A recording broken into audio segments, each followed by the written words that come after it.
नमस्कार। कल 29 मई को मुंबई हाई कोर्ट की 3 जजों की बेंच ने एक इम्पॉर्टेंट डिसीज़न दिया है जो महाराष्ट्र सरकार के 27 फरवरी 2013 के गवर्नमेंट रेजोल्यूशन के बारे में है। इस रेजोल्यूशन के द्वारा महाराष्ट्र के माइनॉरिटी इंस्टीट्यूशंस के प्रोफेशनल कोर्सेज में एडमिशन्स लेने वाले एससी, एसटी और ओबीसी स्टूडेंट्स की फ़ीस को रीइम्बर्स करने से मना कर दिया था। हाई कोर्ट ने इस डिसीज़न में रिजर्वेशन की इनिशियल हिस्ट्री और अन्य देशों में लागू रिजर्वेशन, जिसे अफर्मेटिव एक्शन भी कहा गया है, के बारे में चर्चा की है। यह केस 26 स्टूडेंट्स ने फाइल किया था। ये स्टूडेंट्स इंजीनियरिंग अंडरग्रेजुएट कोर्स को संघवी कॉलेज में परस्यू कर रहे थे। यह गुजराती लिंग्विस्टिक माइनॉरिटी इंस्टीट्यूट और नॉन एडेड प्रोफेशनल इंस्टीट्यूट है। यह भाषा के आधार पर एक माइनॉरिटी इंस्टीट्यूट होने के कारण इसका अपना एक एडमिशन प्रोसीजर है। यह कॉलेज हर साल स्टूडेंट्स का एडमिशन करता है और एडमिशन गवर्नमेंट के द्वारा अपॉइंटेड कमेटी के द्वारा मॉनिटर भी किया जाता है। इस कमेटी के हेड रिटायर्ड हाई कोर्ट के जज हैं। महाराष्ट्र राज्य के किसी भी इंजीनियरिंग कॉलेज में एडमिशन लेने के लिए स्टेट गवर्नमेंट द्वारा करवाए गए कॉमन एंट्रेंस टेस्ट को पास करना होता है।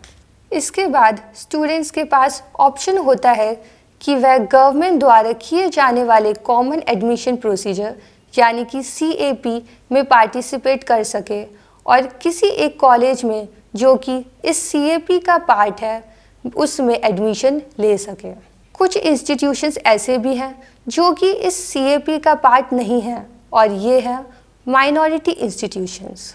इन माइनॉरिटी इंस्टीट्यूशंस का अपना एडमिशन प्रोसीजर है जो कि प्रवेश नियंत्रण कमेटी से अप्रूव्ड है।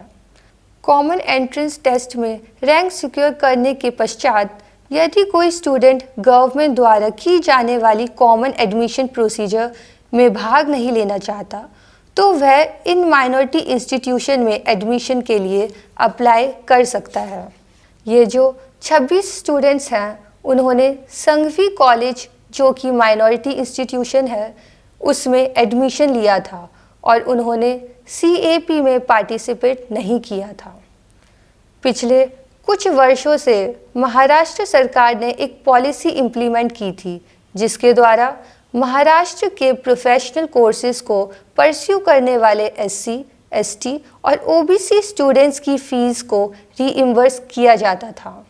लेकिन गवर्नमेंट रेजोल्यूशन डेटेड 27 फरवरी 2013 के द्वारा गवर्नमेंट ने फ़ीस रीइम्बर्समेंट के बेनिफिट को केवल उन SC, ST और OBC स्टूडेंट्स तक सीमित कर दिया जिन्होंने सरकार द्वारा किए जाने वाले कॉमन एडमिशन प्रोसेस के द्वारा एडमिशन लिया था। यह बेनिफिट SC, ST और OBC के उन स्टूडेंट्स के लिए नहीं दिया गया था जिन्होंने माइनॉरिटी इंस्टीट्यूशंस में एडमिशन लिया हो और जिनका अपना एडमिशन प्रोसीजर है।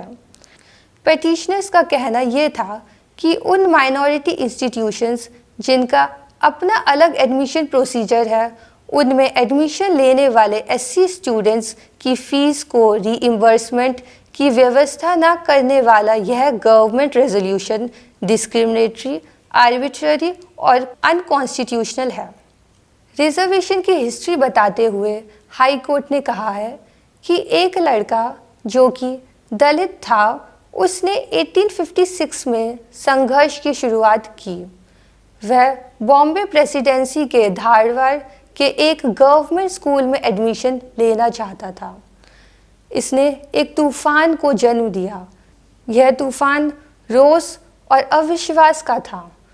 उस लड़के के एडमिशन के संघर्ष ने इंडियन एजुकेशनल हिस्ट्री की कार्य प्रणाली को बदल दिया। उस लड़के के संघर्ष की वजह से ईस्ट इंडिया कंपनी ने एक एजुकेशन पॉलिसी बनाई जिसके अनुसार सरकारी स्कूलों में एडमिशन बिना किसी कास्ट, रिलीजन और रेस के डिस्टिंक्शन के बिना दिया जाना था। किंतु यह पॉलिसी लागू नहीं की जा सकी और एजुकेशन 1872 तक कुछ लोगों का विशेषाधिकार बनकर रह गया। कोर्ट ने इस संबंध में महात्मा ज्योतिबा राव फूले के योगदान को याद करते हुए कहा कि उन्होंने एजुकेशन में इस डिस्क्रिमिनेशन के खिलाफ हंटर कमीशन में आवाज़ उठाई, जिसके कारण बाद में बहुत सारे डेवलपमेंट्स हुए और कास्ट डिसेबिलिटीज़ एक्ट 1872 पास किया गया, जिसके द्वारा कास्ट बेस्ड रिजर्वेशन की पॉलिसी को और अधिक मजबूती मिली। कोर्ट ने आगे यह कहा कि एजुकेशनल इंस्टीट्यूशंस में एंट्री और इक्वालिटी की अपॉर्चुनिटी के लिए डिमांड साउथ के राज्यों में सबसे पहले शुरू हुई, जिसमें प्रेजेंट महाराष्ट्र के पार्ट्स भी शामिल थे। ये साउथ के राज्य इक्वालिटी और सेल्फ रिस्पेक्ट के लिए वीकर सेक्शंस द्वारा किए गए सोशल मूवमेंट के गवाह बने। ज्योतिबा राव फूले के द्वारा चलाए गए सोशल रिफॉर्म की वजह से मैसूर गवर्नमेंट ने जून 1895 में बैकवर्ड कास्ट के लिए सर्टेन पोस्ट में रिजर्वेशन का सर्कुलर निकाला। मैसूर के बाद कोल्हापुर के प्रिंसली स्टेट ने रिजर्वेशन लागू किया। महाराजा साहू ने नॉन ब्राह्मण और बैकवर्ड क्लास के लिए एजुकेशन में रिजर्वेशन इंट्रोड्यूस किया। कोर्ट आगे कहता है कि जस्टिस पार्टी द्वारा इक्विटी और सोशल जस्टिस के लिए चलाए गए मूवमेंट की वजह से मद्रास प्रेसिडेंसी ने गवर्नमेंट एम्प्लॉयमेंट में रिजर्वेशन 1921 में शुरू किया और उसके बाद बॉम्बे प्रेसिडेंसी ने यह रिजर्वेशन लागू किया। उस वक्त की बॉम्बे प्रेसिडेंसी में महाराष्ट्र, कर्नाटका और गुजरात के वर्तमान राज्यों के मेजर पोर्शन शामिल थे। कोर्ट ने डॉक्टर BR अम्बेडकर के योगदान की चर्चा करते हुए कहा कि उन्होंने अगस्त 1943 में अनटचेबल्स को 8.3% रिजर्वेशन दिलवाया था। इंडिपेंडेंस के बाद जम्मू एंड कश्मीर की सरकार थी जिसने 1952 में लार्ज स्केल पर कम्युनल रिजर्वेशन पॉलिसी को अपनाया और जम्मू के डोगरा हिंदूज के लिए 50% और पंडित्स के लिए 10% रिजर्वेशन दिया। हाई कोर्ट ने दुनिया भर में लागू अफर्मेटिव एक्शन के बारे में इस जजमेंट में जिक्र करते हुए कहा कि अफर्मेटिव एक्शन एक ग्लोबल फिनोमेना है। अमेरिका कॉन्टिनेंट में USA, कनाडा और ब्राज़ील मोस्ट प्रोमिनेंट कंट्रीज़ हैं जहां पर अफर्मेटिव एक्शन लागू है। यूरोप के मोस्ट प्रोमिनेंट कंट्रीज़ जिनमें अफर्मेटिव एक्शन लागू है उनके नाम हैं France, Germany, UK, Italy, Spain, पुर्तगाल, Belgium, Netherland, Austria, Ireland, Greece, Russia and most of Nordic countries. Asia में ऐसे कंट्री इंडिया और चाइना हैं। अफ्रीका कॉन्टिनेंट में नाइजीरिया और साउथ अफ्रीका हैं। ओशिनिया कॉन्टिनेंट में ऑस्ट्रेलिया और न्यूजीलैंड हैं। इनके अलावा और भी बहुत सारे कंट्रीज़ हैं जहां पर अफर्मेटिव एक्शन लागू है।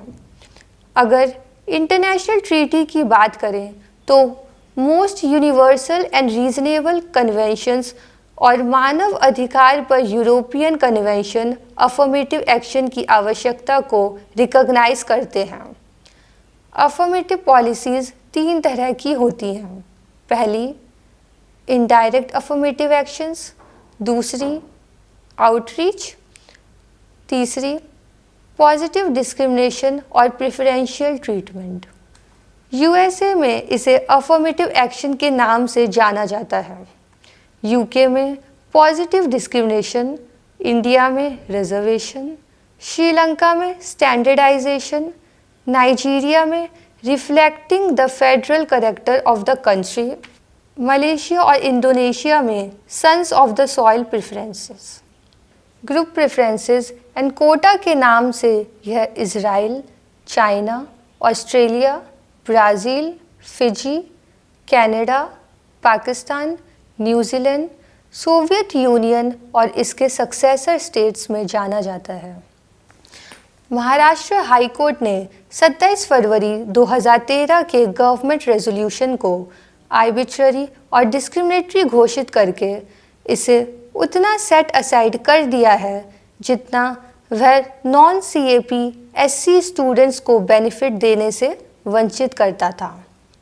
हाई कोर्ट ने गवर्नमेंट को एजुकेशन फीस और एग्जामिनेशन फीस जो कि पहले पे की हो या जो स्टूडेंट्स द्वारा पे की जाने वाली हो, पेटिशनर्स को रीइम्बर्स करने का आदेश दिया है। इस जजमेंट के बाद सरकारी वकील ने हाई कोर्ट से यह रिक्वेस्ट की कि वह सुप्रीम कोर्ट में इस ऑर्डर के खिलाफ अपील करेगा, इसलिए उसे कॉन्स्टिट्यूशन के आर्टिकल 134A के तहत सर्टिफिकेट ग्रांट किया जाए, लेकिन हाई कोर्ट ने इस रिक्वेस्ट को भी डिक्लाइन कर दिया है। सरकारी वकील ने हाई कोर्ट को इस जजमेंट को 8 वीक्स के लिए स्टे करने की गुहार भी की, लेकिन हाई कोर्ट ने इस गुहार को भी ठुकरा दिया। हाई कोर्ट ने 8 हफ्तों के अंदर पेटिशनर को बेनिफिट देने के लिए स्कीम को इम्प्लीमेंट करने और फीस को रीइम्बर्स करने को कहा है।